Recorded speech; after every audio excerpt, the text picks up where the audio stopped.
Ladies and gentlemen, welcome to episode 3 of the Honesty Podcast. So today we have a lovely guest, as always, Mr. Pascal Bueb. He has a very beautiful second name, of course, and he just shared a beautiful story about this lovely second name. So Pascal, welcome to the podcast. Nice to meet you. So, for example, I don't know, like for example, I had to do a bit of research about you to understand about your parkour history and everything like this. So would you like to explain a little bit about yourself? So About for the myself? viewers. Wow, that's a big topic, Yeah. right in the start. Yes, hello everyone.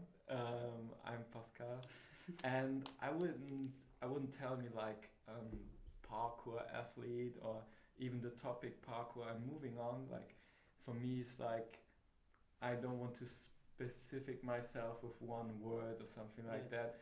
So I do parkour, I go bouldering, but I'm not a climber or a parkour athlete anymore.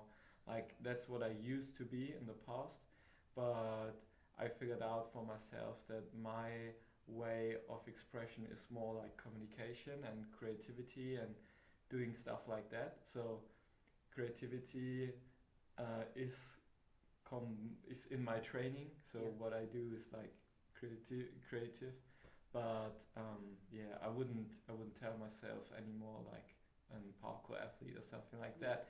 So I would say I'm a creative guy.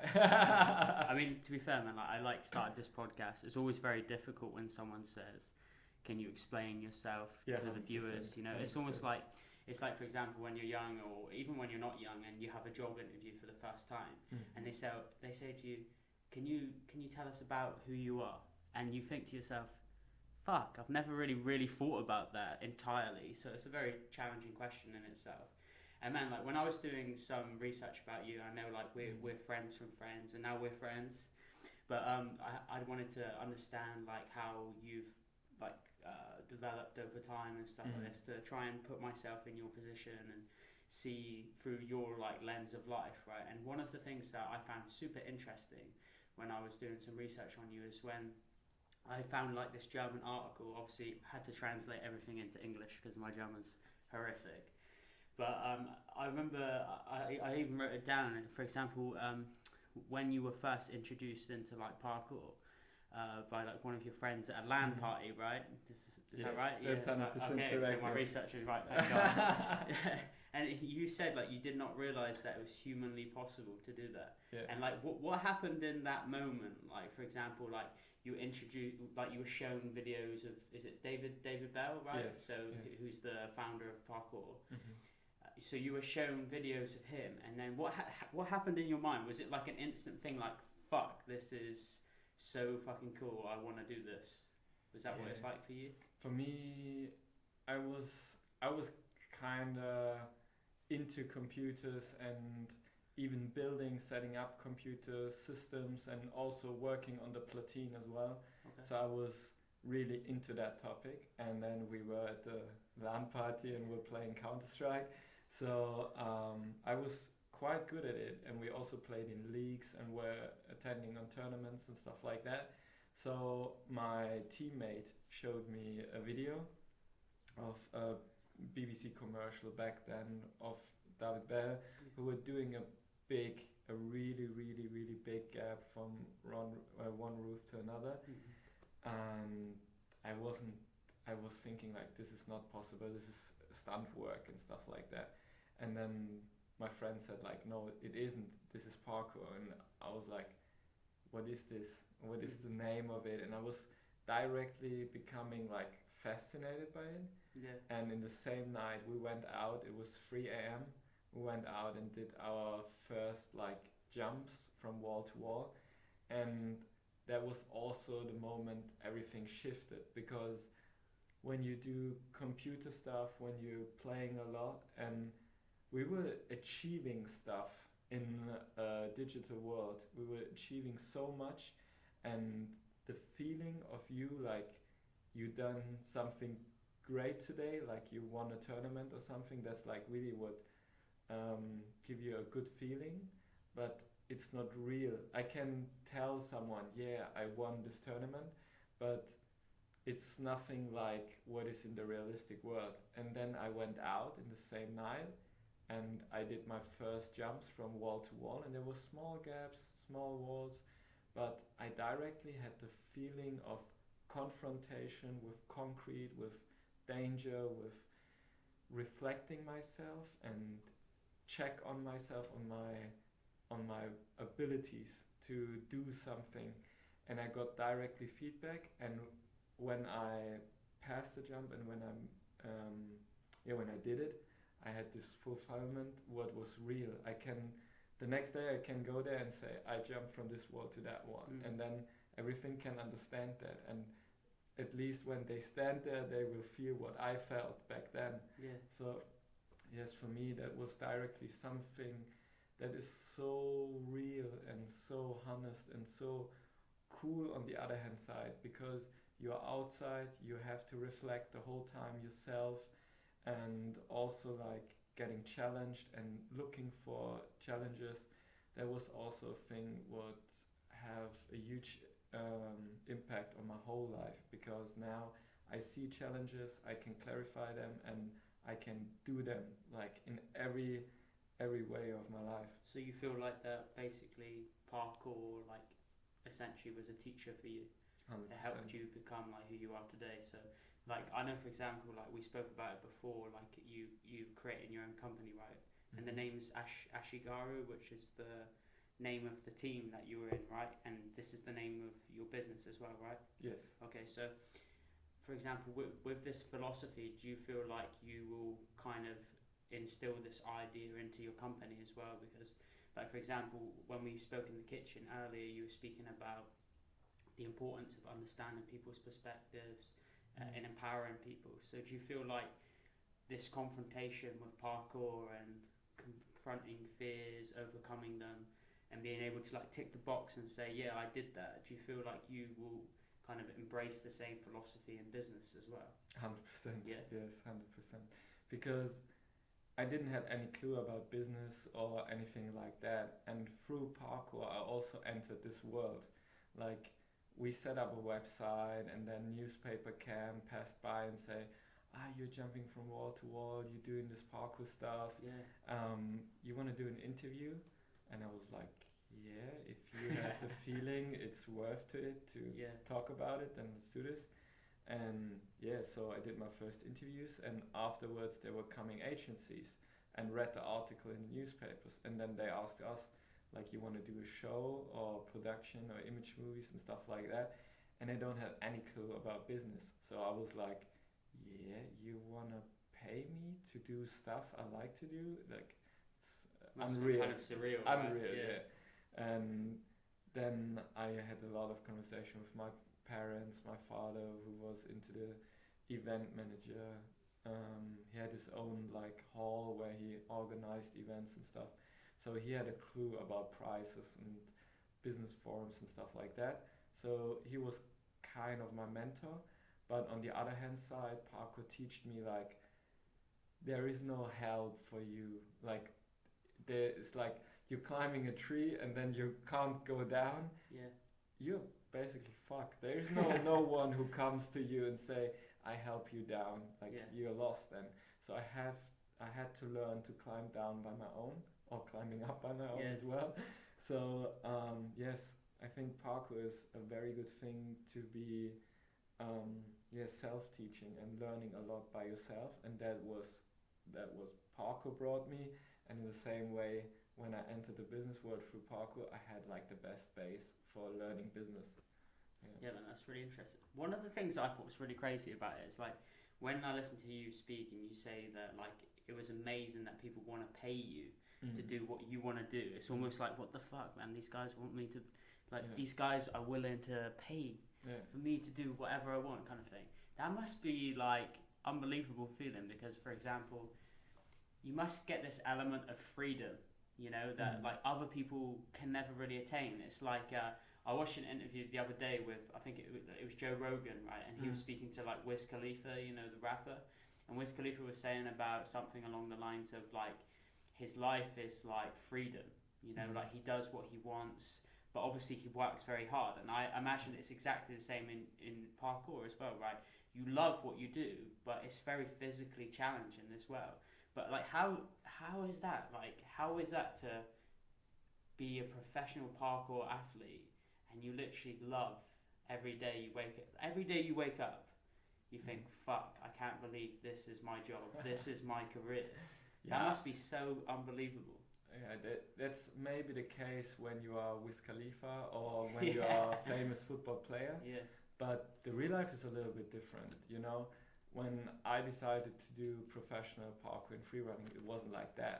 It was like, okay, I clarify my target. I want to be a professional free runner, and from one day to another, I was it. Yeah. And like the cash is coming, and I don't have to trouble anymore. Like that wasn't the case. Like the case was, I decided to become a professional free runner. I told my parents. My parents were like, "You're dumb. Don't do that. Yeah. We can't." Like my mother never watched videos of me doing parkour because she said like, "I don't want to see you doing this." Like she was afraid that I'm falling or hurt myself. She also don't wanted to do like, even now I said I have a new project, we're doing a big show. She's still saying like, "But you don't take part in it, okay?" Like really? Still like, yeah. The motherly love shines through always. Man. Mother. Yeah, that's so funny. So yes, it's not like that you say, okay, I'm becoming a professional freer, and then you are at this point. Like I was cleaning for rich people their flats. I was working in the industry, like from 8 to 5 was like with a drill.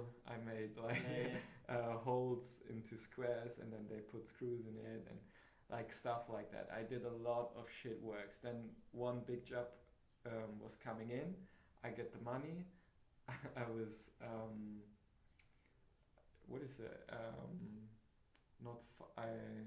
I closed the job. I was. Oh, so you like ended the job. Yeah, I ended the job exactly. Then I had the money from the parkour job and invested it to get more jobs, like getting a website, getting more reach, talking to people. In this time, I didn't have to work and show people what I love and like telling them what I'm able to do. And then when the money runs out, I got a new shitty job, and do the shitty job till the next parkour offer comes in. So it's like a constant cycle. Yes. Like, so and was that very challenging though for you? It was, 100%, because your surrounding is like, what do you want to do with your life? And you say parkour, and then they can't see the whole image. So the only one who can see the whole image is you. And then you're thinking like, there are so many noises who tells you to stop or do a trainee or going to university and study, because if this plan don't work out, you have still a second chance or a second hand to do something else. But for me, it wasn't the case. Like I said, I want to achieve this, and then I worked for it so hard. And then I had the opportunity finally to go to Japan and designing and developing the first parkour shoe back then. Okay. Then I lived there, and when I went back home, like then there were no jobs, because I had to decide, I go to Japan and break everything here, or I stay here and building up my circle, like my team and all the people around it. So I decided to go to Japan because it was a one life chance opportunity to design a fucking parkour shoe and develop it and stuff like that. And in the end, I went back home, and then there were no parkour jobs, nothing like that. And then my parents said like, okay, then do now the traineeship. And I was like, okay. So I did a traineeship as a graphic designer. But in the end, I was thinking like, it wouldn't be necessary, because when you know this is your aim, this is your goal, you want to achieve this, then you don't need a second thing, you know. It's only wasted time. But you have to be 100% sure what you want to do, and that was the case back then. And what is that like, man, for example, when you get invited to create like a shoe? Like, because like, for example, in my mind, like when you think about shoes and stuff, you think of like Michael Jordan, and you think of these characters and stuff. What was that like to like essentially create the first ever shoe in regards to parkour? I didn't have any clue about it at the beginning. No. I was barely 18, Yeah. I think. Yes.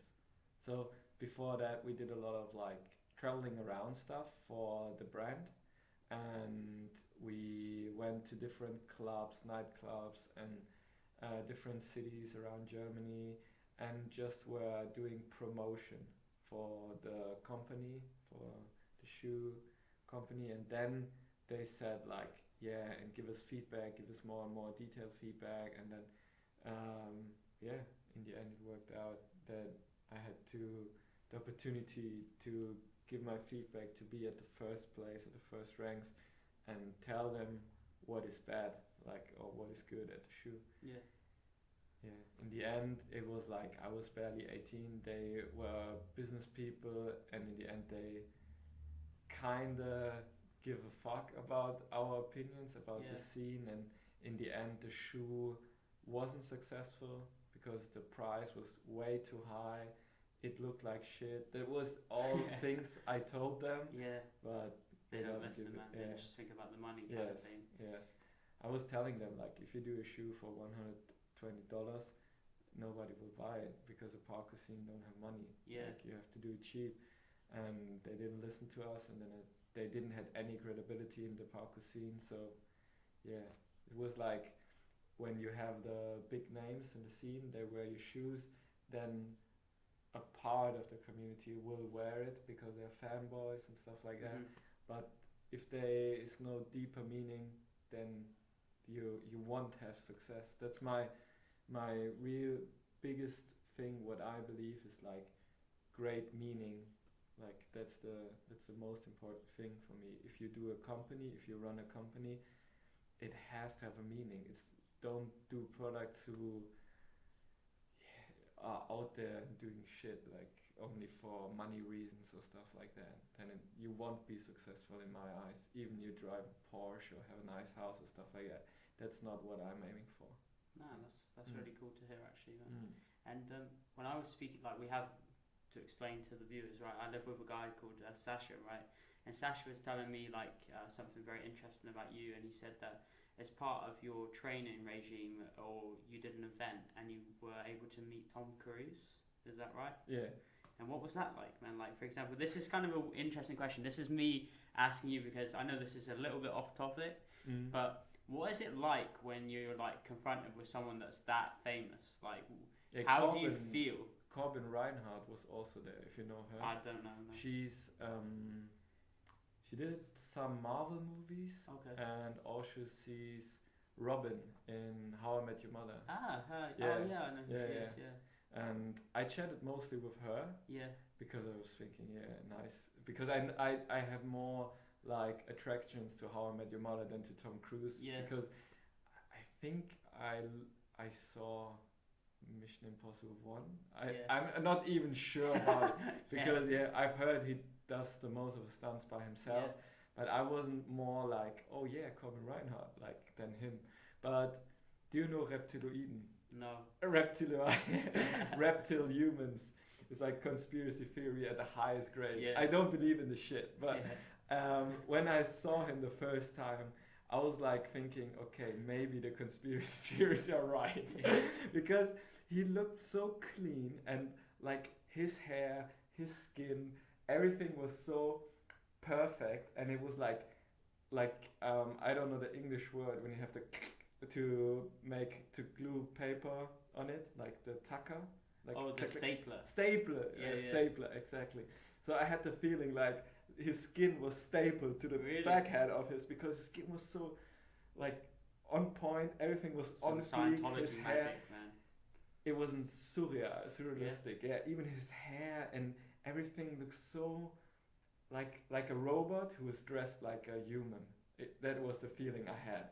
It wasn't like, sometimes when you meet people, they have a aura or something like that, you have the feeling, oh, there is something very positive or negative or something like that. But he wasn't shining or something like that for me. he was more like an android. Like, Really? yeah, Whoa.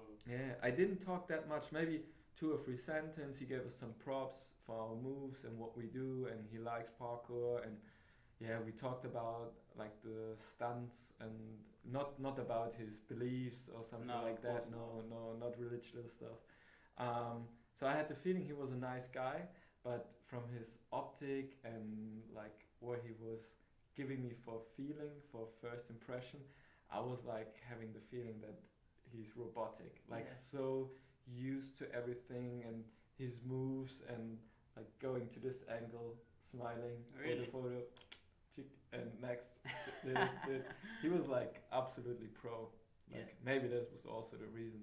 Yeah, but I find it more interesting like to meet Corbin Reinhardt, talk to her, and it was so cold. It was in December, I think, or January in Berlin. It's really, really cold there, windy, and she was wearing nothing, only a suit, and below nothing. Like, Really? and I was going to her and tell her like, isn't it cold for you? And she like, nah, I'm from Canada. That's beach weather for us. And she was so sympathetic and so real and so honest. And that's what I like the most about famous people, because I met them more often maybe than other people.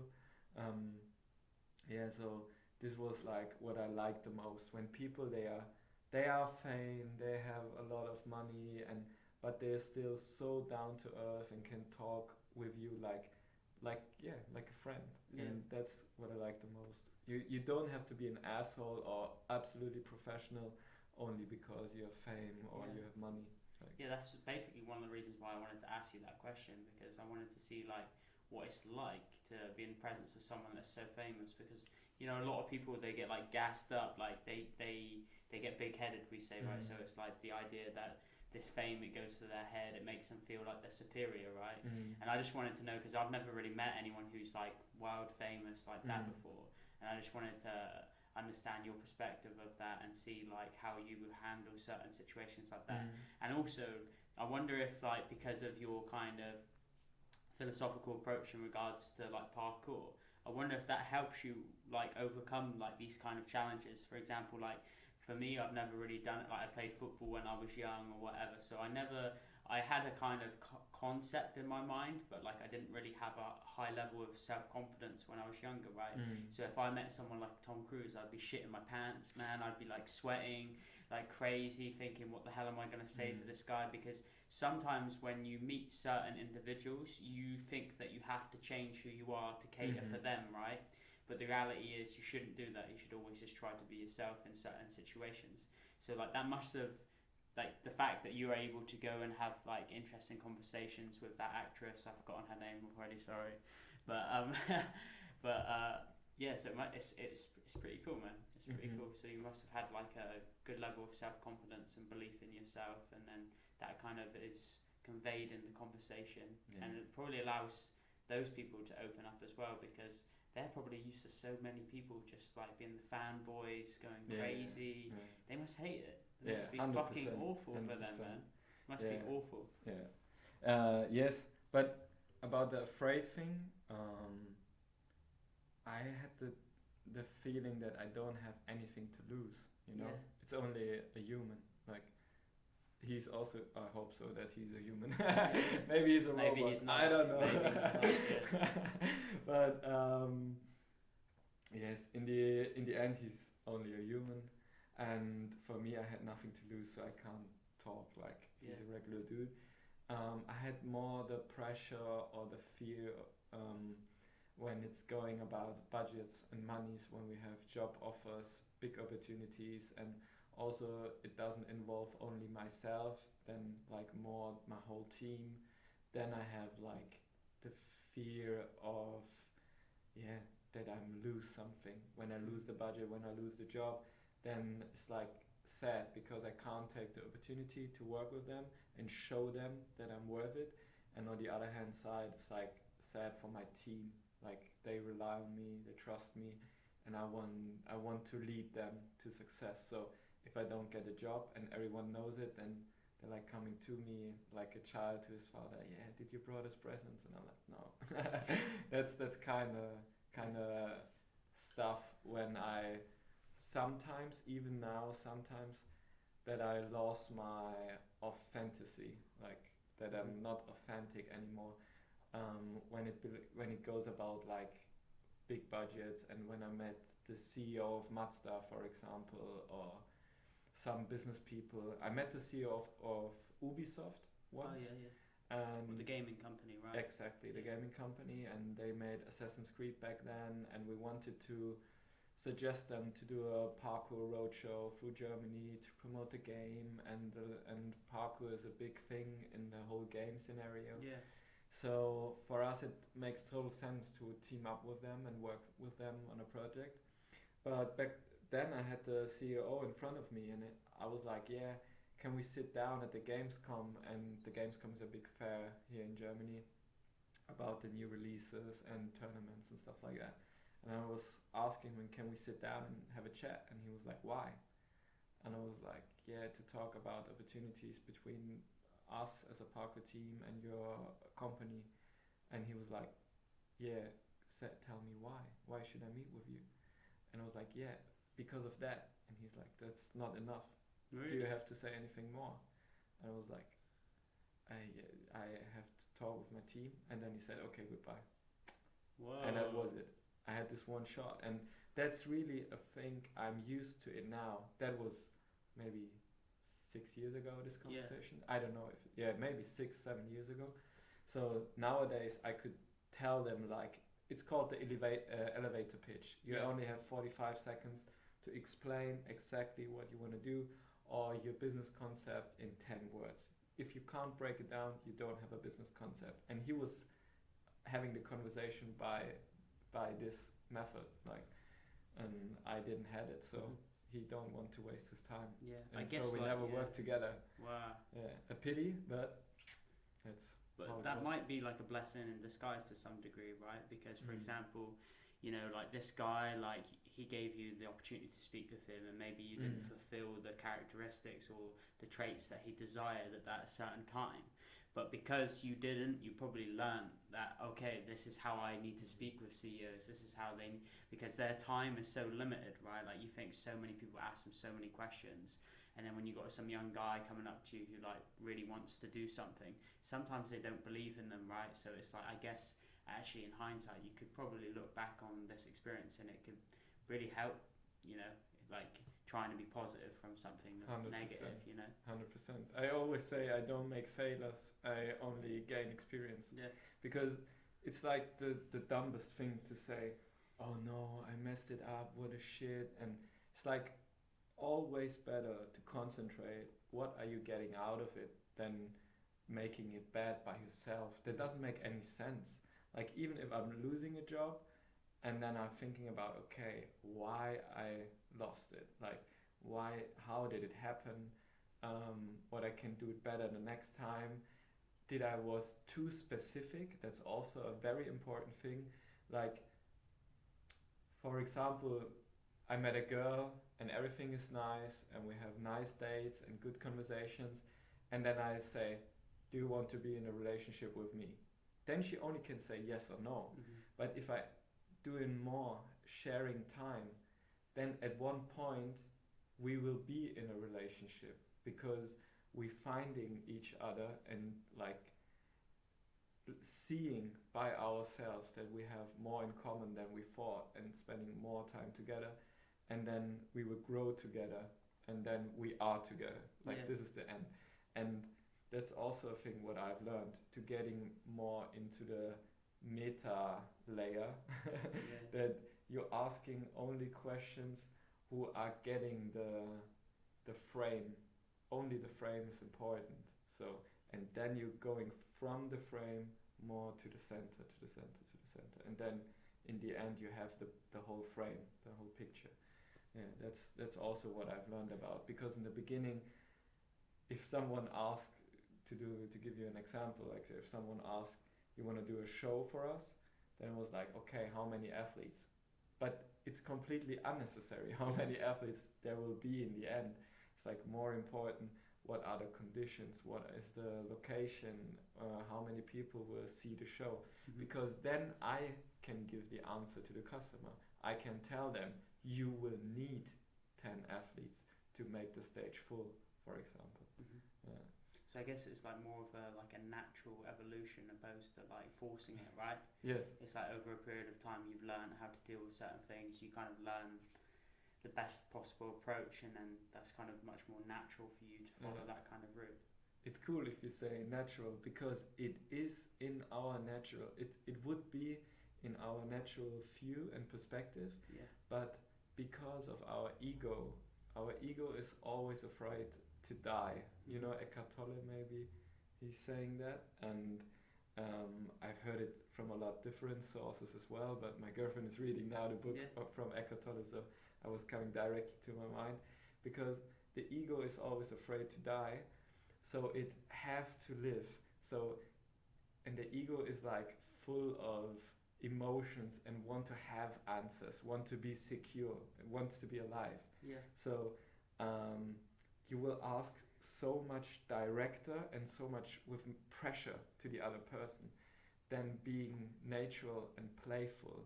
It's like, even coming back to the girl topic, you met a girl and then you start dating, then it's like, if your ego wants to have it set, it wants to be in a relationship, but normally you will first play with each other, first get to know each other, and then at some point you will be in a relationship. But your ego is afraid other boys will pop up, or she will make up her mind, going different directions.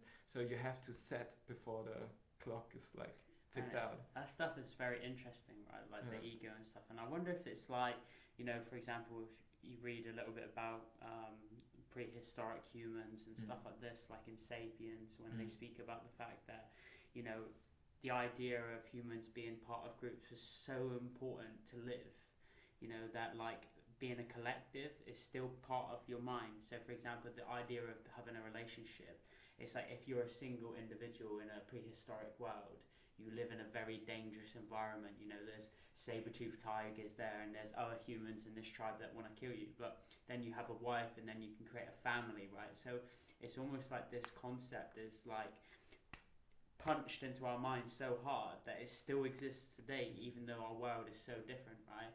And the ego is there, like it's like the devil on your shoulder speaking to you, whilst like the angels are here saying, look man, we don't need this anymore, we're safe, you know, I can walk out of my house, there's no tiger there that's gonna try and rip my legs off.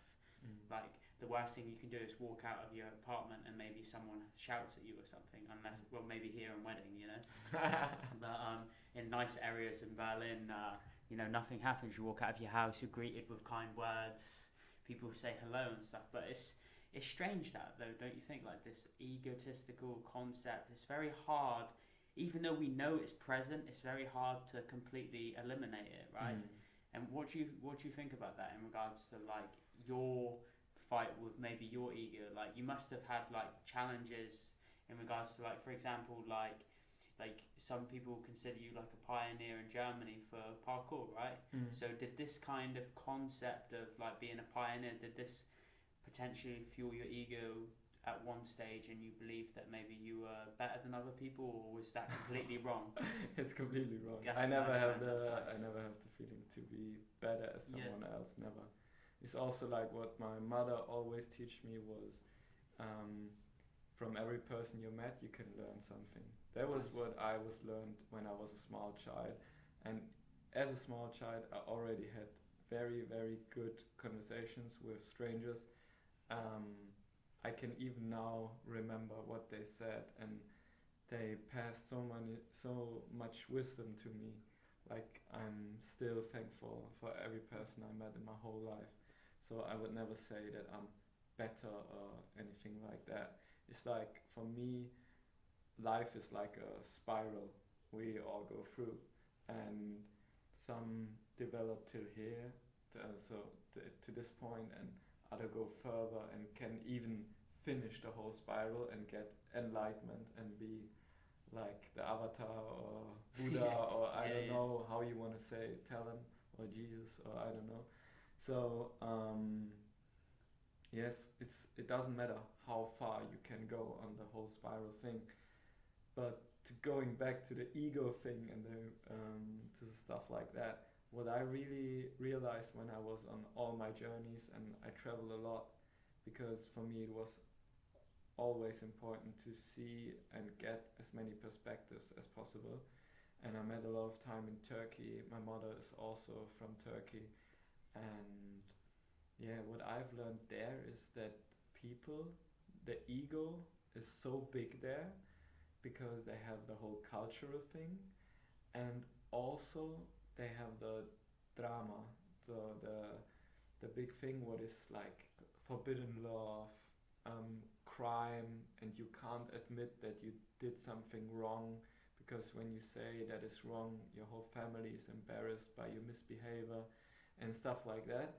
So I also grew up in a very emotional environment, like very direct, and sometimes also like aggressive and stuff like that. So it was very good for me because I saw how stuff can work, and that you can even achieve stuff when you are that emotional, and you can live by your emotions and by your ego. But I also saw the whole picture, that the ego, like if you are freaking out, if you're stressed, if you are shouting at someone in a discussion, the only thing is, it's like, it's on the other hand side, it's so sweet to see that, because you see he's running out of words. He can't explain anymore. He's like, he can't help himself. He has to do it to tell the other person what he wants to say, and he can't do that. So he needs to be like shouting or getting aggressive to show you that it's serious for him, and also he's like can't declare anymore what he wants to say. So I've learned a lot from it, that there is something deeper than the ego, the real truth in you. Then comes the ego, emotions and stuff like that, and habits, and like rituals you learn from your parents, and even from their parents and their parents. There are hierarchies who going down to you. You don't even know, like behaviors and stuff like that, what you learned from the parents of your parents and stuff like that. So I would say there are like more layers than only the ego, but the ego drags you away from yourself. Like, yeah. So maybe for some people is meditation very good. For others, like for me, sports is very giving me state, peace of mind. Like what I really like to see is like parkour people, a lot of them, they do jumps, they don't stick it, they fall, they become more quieter, then they do it again. It's not like someone is shouting or getting aggressive and getting fucked up by they didn't reach the precision jump or something like that. They're getting more quieter, and that's the thing I liked very, very much about parkour, because it brings to yourself, and that's some part of meditation. Like everything could be meditation, even maintaining your bike. Like you are in pressure, you want to get there, but you have a flat tire. And then you're doing it and say, oh shit, and pumping air into the tire, and it doesn't work. And then at some point you say, okay, stop. What I have to do to repair it? And then, okay, I need this, this, and this. And then you just do it. And this is the moment of, the flow, like where it only goes by itself. And you're totally in the moment. And that's the only thing where you can be actually in the moment. I think one of the interesting things about living in the moment or living in the present is, to some degree, it's like an element of freedom, right? It's like, this is like one of the reasons why I wanted to do this podcast, for example, because I am always trying to challenge myself in new things, like whether that's in regards to reduce my ego, because everyone has one. It's about eliminating it, right? Or understanding someone else's perspective. But for example, I always find that when I have interesting conversations with people, my mind is so focused on the conversation, so focused on what the other person says, that I forget the concept of time, you know? And like for me, this is like to some degree the ultimate level of freedom, because it's almost like you forget everything and you're so focused on one thing, so present in that moment, that the past doesn't exist, the future doesn't exist, just what's in front of you exists, right? And I think for me it's like a kind of a special thing, because you can't always have that, you know, like for example with you, like with your business, maybe you stress about certain things in the future, maybe that's a business call, maybe that's a potential client, and maybe this is like in a week in advance, you know, you think about these things.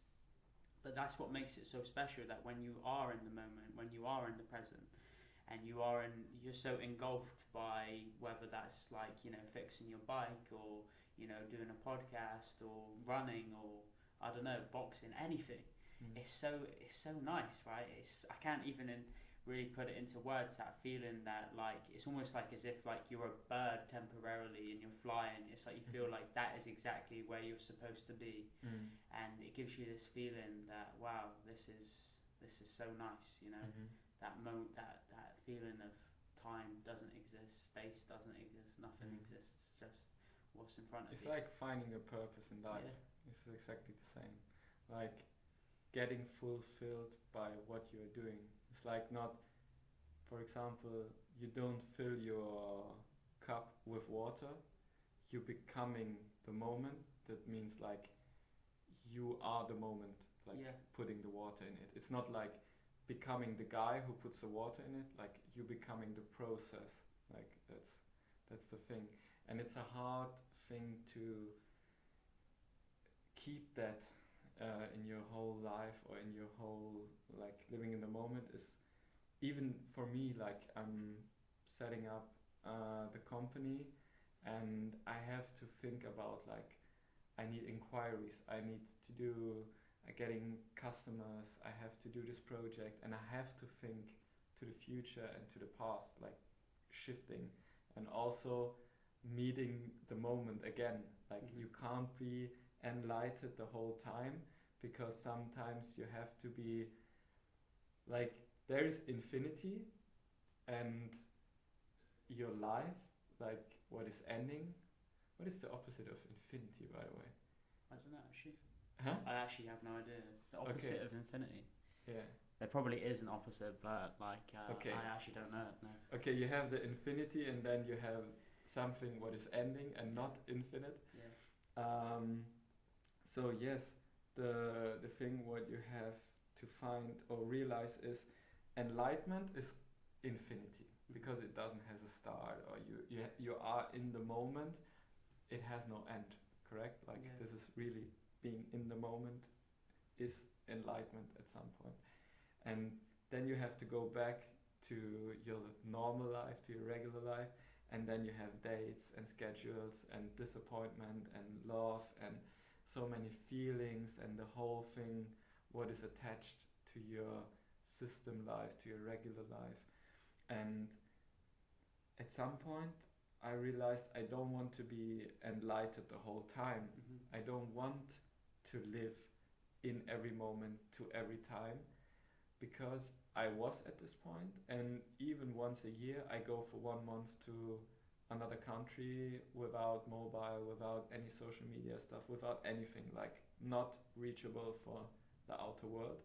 And then I'm back on my own, stepping out of my own personal forest and looking on it and see what I like, what I don't like, question myself. Do I want to keep that further? What is stressing me? What I want to do, and stuff like that. And then I come back, and then I do it in the practice. And I realized, for me, subjectively, I don't want to be enlightened all the time. For example, even with love, like Jesus loved every person in the whole life and the whole world in the same amount, you can say. Like, he don't had a woman, he don't had a child, he don't was like getting personal relationships. So he was there for everyone and lived for everyone. I don't know if this guy existed, and I'm not religious at all. This is only an example. But yes, that's how they tell.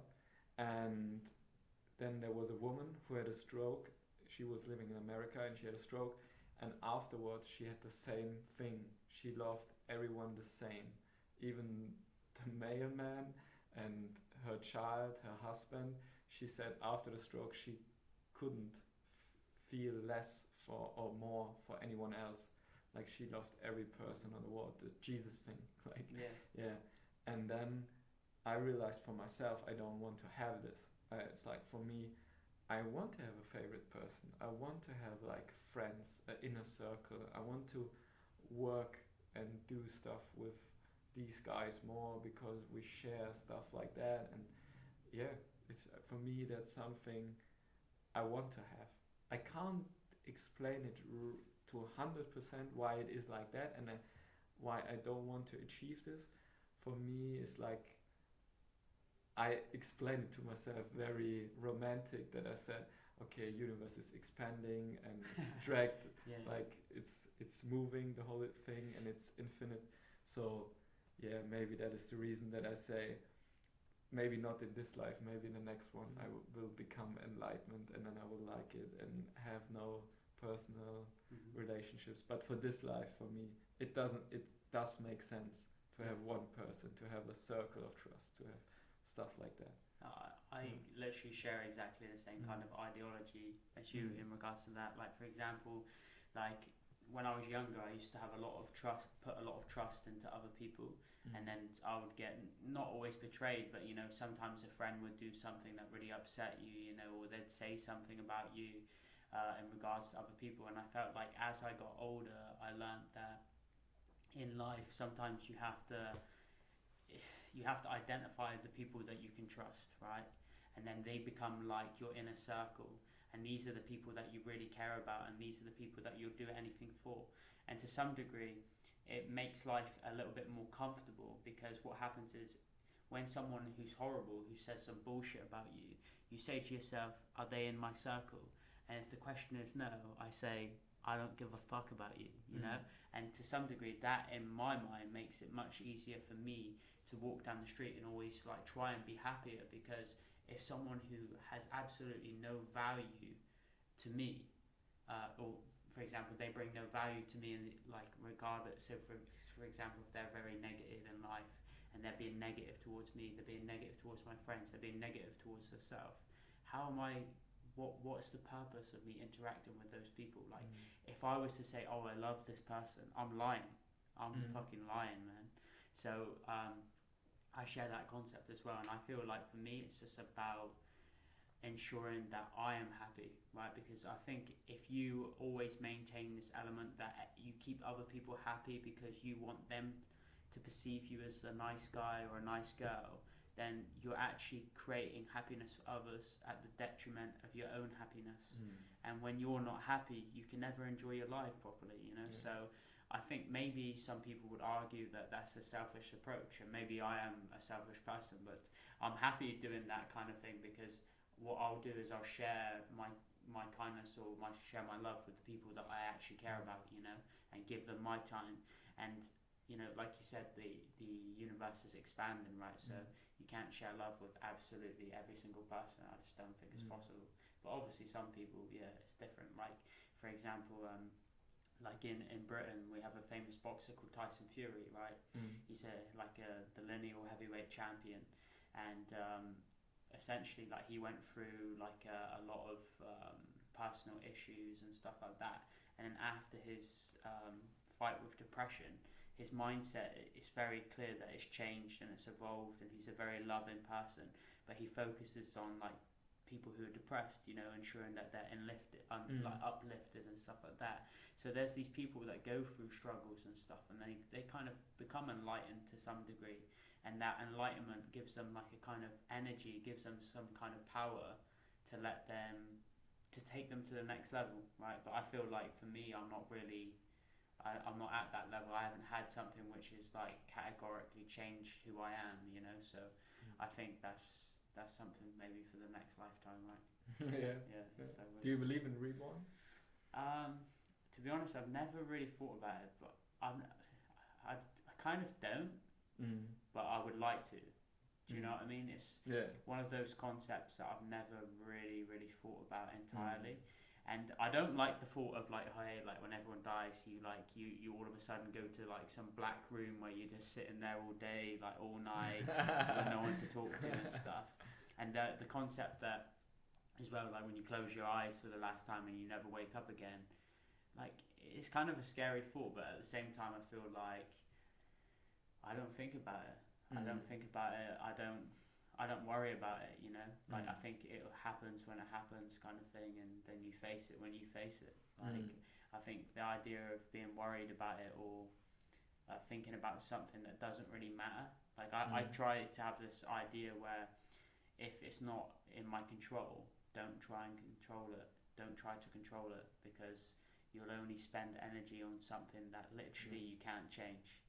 You know, whether that's like, you know, your next door neighbour who's crazy as hell, or, you know, getting hit by a car and dying. Like, as sad as it seems, there's some things that you can never really control. But what about you? Do you feel some kind of idea towards the reborn concept? It's kind of hard to answer. It's like I've heard a lot of stories and stuff like that where people were born or childs like talking about stuff, what they see and telling like, oh, I was here in my last life. Like kids, like how the fuck did they come up with this story? And also like reports where people telling stuff and it's 100% fact-based that they couldn't know that and they know stuff what they have seen and stuff like that. So yeah, life is mystic. So I think in my subjective perspective and even reading a lot about religious stuff and how some religious think what's going for after death and being reborn and what is the purpose behind it. I think why should we be reborn all the time? And the sense in it would be for me like to have the next chance to correct failures. And I think this is a really good thing because when you think about that and you say, okay, I will get reborn and have to do this life on earth again till I correct all my failures and then have enlightenment and then I can go to nirvana or heaven or I don't know where. Valhalla. Then maybe you will be a better person, you know, because you say, okay, I have to be a good person and then I can go to heaven. So you will be a good person in your whole life and being the best of yourself to reach this level after this life. So maybe this is the thing what I like the most out of it. And on the other hand side, there's this theory that the universe is infinite and that it's expanding and so together. And so it will stretch out, get back, stretch out, get back. That means we are in a loop. So the reborn thing could be true. Like, man, it'd be so interesting, right? Yeah. It would be so nice to like know the truths of like the universe, like what happens when people die, like what happens. Who is right? Yeah. There's like I don't think that these kind of questions will ever be answered, right? So actually, it plays into the imagination of humans to kind of come up with some cool ideas of what really happens. Yeah, right? maybe it's so easy. Maybe we got born scientifically and we die scientifically, and then we got going back to Earth, and everything is energy, and everything like energy can't be dying, so it's only got changed. Maybe it's this. I don't know. Or maybe we're in the Matrix, man. Maybe that's it's also just all like if you see the screen glitching. Yeah, maybe. Matrix, baby. That's also a thing. What could be? And I had a friend, or even have it now, who was like, he was 100% sure that we live in the Matrix. In like a simulation. Yeah, in a simulation. Wow. Yes. What did he say exactly? Was he really into it? First I was 16 years when I first met him. He was also from England, and he was from crazy Brighton. Crazy guy.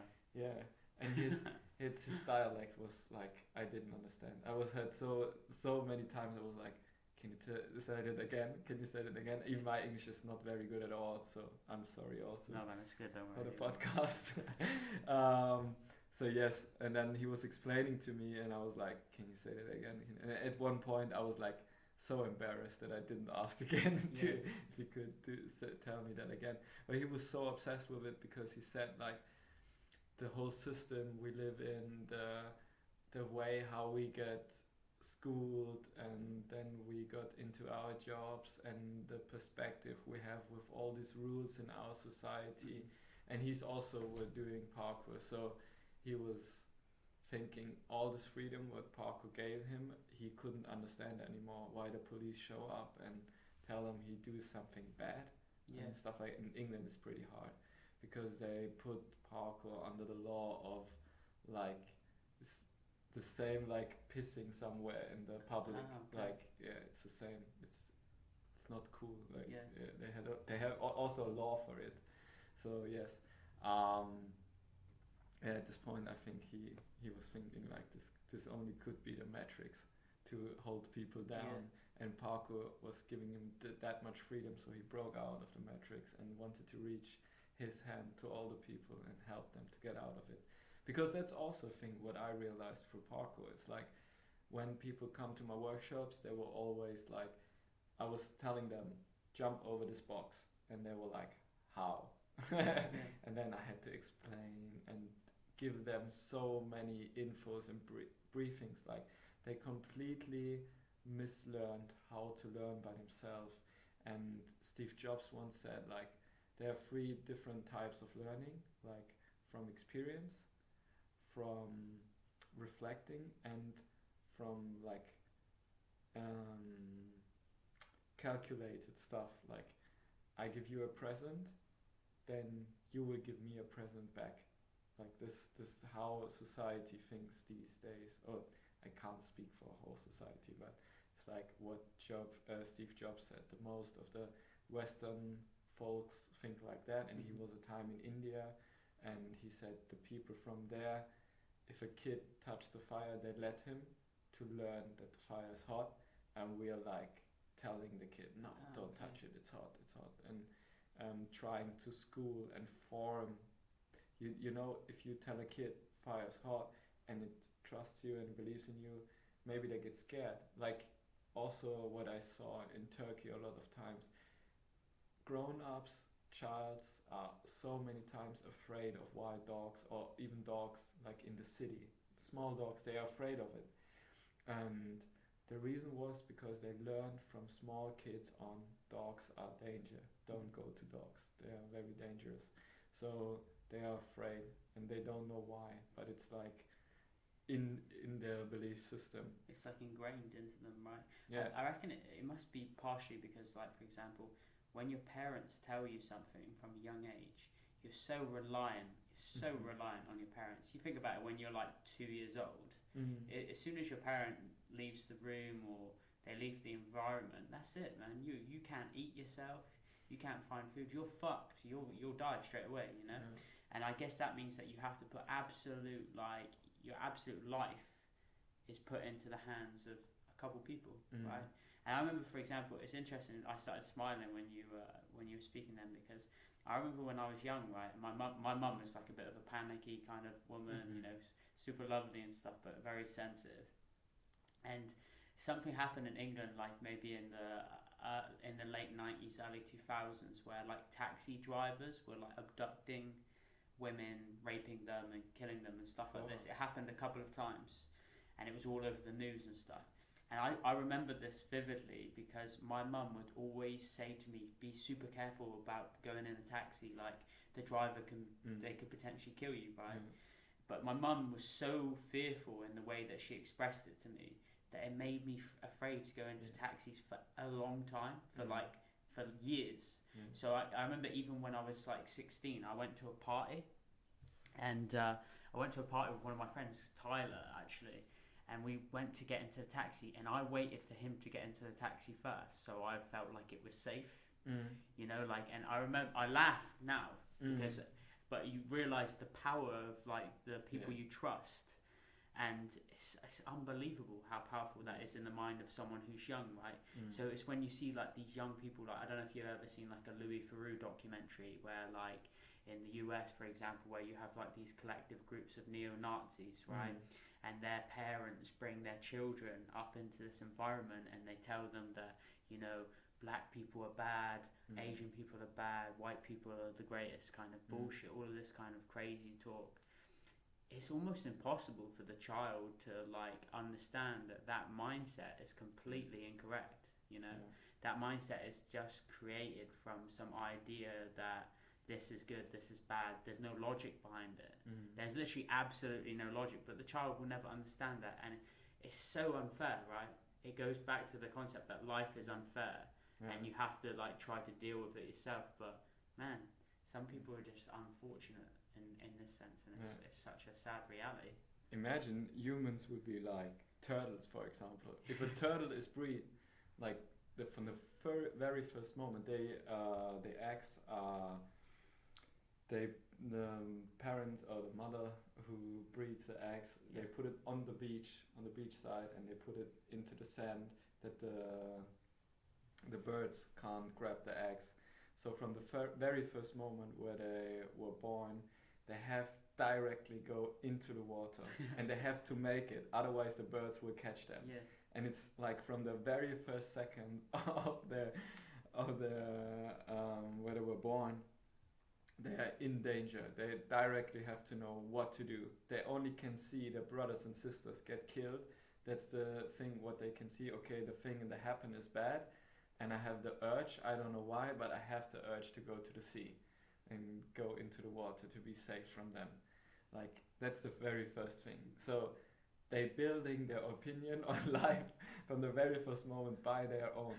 And you're like so rely on your parents, not even the first like week, like the first 16, 18 years, and even longer sometimes. So that's a really thing, like your parents branding you with your whole value-based and perspective value on the whole life. Like, that's so fascinating, and how you want to break this circle, how you want to break out of this circle. Like, it's nearly impossible. It's so hard. And then your first friends came, and also your parents decide who you're friends with. Like, so hard to form your own perspective on world. The first chance you can have this is when you move out of your family place, and then you have your own first own flat, for example. And then, that's the fun fact, when you then go back to your parents and live for a couple of days with them, you will see how things changed and what perspective you have now, and see what perspective you would teach your whole life. And now they're completely going different ways. It's very fascinating. Yeah, man, that's a really nice point, actually. Like, I remember, for example, when I left home when I was 18, right, and I went to university in Southampton. So it's about 4 hours away from my home city. And I remember like being confronted with this element of freedom and thinking, wow, like I don't have to, you know, when like I don't have to like have dinner with my parents. You can just do whatever you want. Walk around naked all day. It's just like you can do whatever the fuck you want, and it's like this element of freedom is like very, very. It's a very big thing, right? When you're young, but also like you will still naturally do things that maybe your parents like told you, you know, like, and that's kind of instilled within you for a long time. And only, I think, when you move away, you start to appreciate your parents and you appreciate the things they've done for you, because obviously you take things for granted always, right? Like, especially when you come from a nice town and a nice family and stuff like that. So, yeah, it's very interesting, man. But one thing I wanted to ask as well is, like, for example, like, if we flip back to like the parkour element of the podcast, for example, so what was it like for you when, because like we spoke before in the past, and you said about the fact that you had quite a lot of injuries and stuff, right? And so was like you basically had to stop doing parkour, right, because you were injured. Is that correct? Yeah, for the time I did parkour, it's not very much injuries. I discharged my elbow. This was my first big injury, and then I had torn my ACL, is correct, right? On the left knee. and last year I did it on my right knee. So yeah, 3 injuries in a time duration of 15 years. It's not that much. I have friends that play handball or soccer. They're more injured than me. Yeah. Even if you do it on a like pro level, Mm-hmm. it's like that's nothing. 3 injuries. Like when you see professional football suckers when they're 30, they can't even walk anymore. Sure, Like sure. they're fucked. Their whole Yeah. body's fucked. So they get taped and then they go back on the field. And mad respect for these guys. Like they burning themselves down for the soccer team and the money and stuff like that, the fame. So yes, I wouldn't say that I had much injuries, but I think injuries at all is a sign of your body that you took too much out of it, and then it takes it rest by its own. Like you fucked it up, so your body fucks you up to show you to rest more and think about what you are doing in the moment. Like it's only a warning sign that your body gives you, like don't do that again, or you took it too far. Like yeah. So yes, I have 3 injuries, and I forgot the question. Was what I took out of it, or no? I think it was like an initial question that was going to evolve into something else. But the idea I asked you that question that we both forgot, right, is the fact that I wanted to know that, like for example, like you kind of transition from full-time like parkour style of life, right, into like a business, right. Yeah. And like now you're like you more of an entrepreneur than like the parkour athlete, or like you know what I mean. So 100%. what is that like, the transition from doing something that you remember when we spoke about it before, like this element of freedom and parkour, right? And now transitioning into business, and the idea in my mind, just like from my perspective, trying to look into your life, it must have been like you've got like this concept of freedom here, then there's this job lifestyle, and now you have to walk across the ladder and go to the job lifestyle that maybe a lot of other people have. That's their normal life, right? So what was that like for you, or did you kind of take the essence of parkour and sprinkle it onto your job? Yes, 100%. Yeah. I would say that to 100%. Like,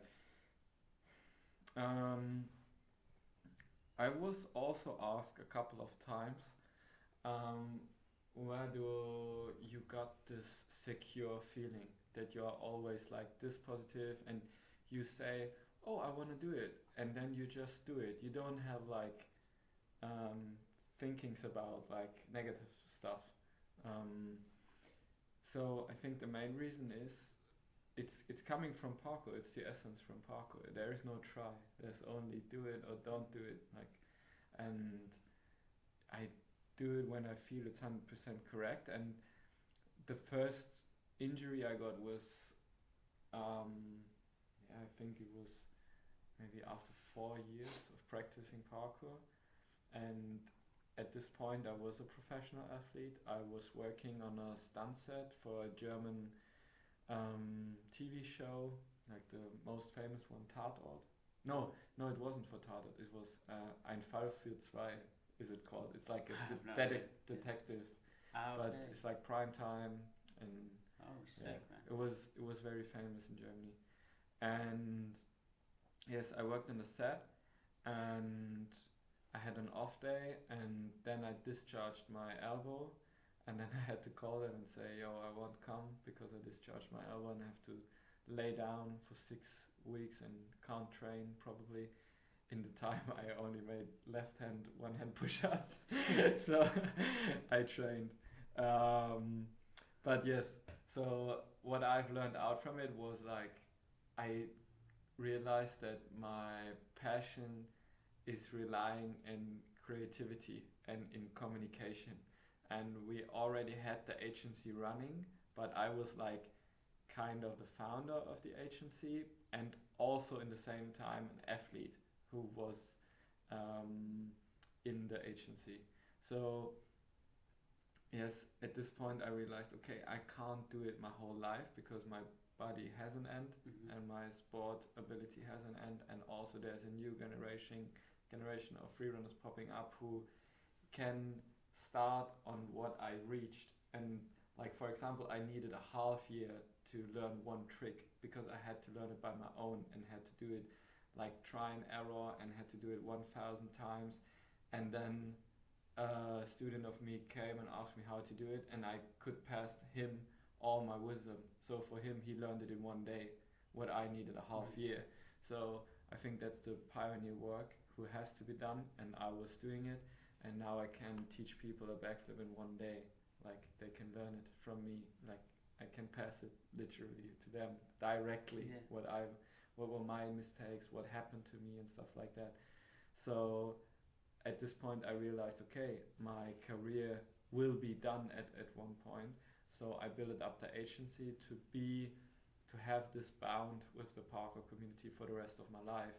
And now, since this year, I realized, okay, even the bound isn't necessary.